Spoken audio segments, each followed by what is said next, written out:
त्यो फोन नउठाउने समस्या चाहिँ फोन चाहिँ मेरो लिटरली साइलेन्टमै हुन्छ है।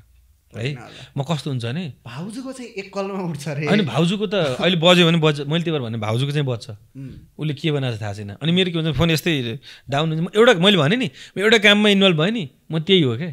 जस्तो म एउटा जस्तो फोन मेरो छ साथमा, म चाहिँ एउटा एरेन्जरसँग कम्पोजिसनमा छु भने मेरो फोन मैले हेर्दिनँ क्या, पछि हेर्छु अनि रिप्लाई गर्नुपर्ने थियो भन्दा त्यो सम्झ्यो भने रिप्लाई गरेँ अथवा कल ब्याक गरेँ अथवा बिर्स्यो, अनि धेरै आएको हुन्छ। त्यसले घमण्डी भन्दैन मान्छेले, नयाँ मान्छेहरू त घमण्डी भन्दा चिनिराखेको हामी त ल यत्रो त्यो भन्ला नि। तर मैले रेस्पोन्स गरेपछि मान्छे अचम्म मान्नुहुन्छ।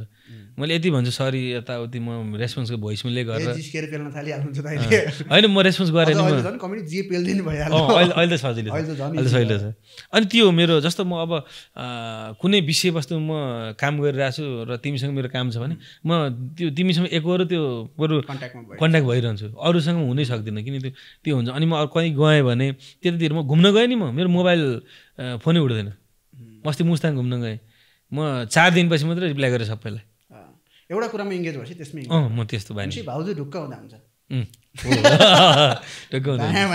केही छैन। भाउजूसँग भेटेपछि मेरो जीवनको उसै पर्याय नै चेन्ज भयो क्या। कस्तो भने उनले के सिकाइन् भने म त अहिले त हाफ हो, यो जुन रमाइलो गर्ने चकचक गर्ने बानी त मेरो नहटेको क्या, यो हाफ छु अहिले म। त्योभन्दा धेरै 100 गुणा हावा थिएँ क्या, हावा हो, म लिटरली हावा हो।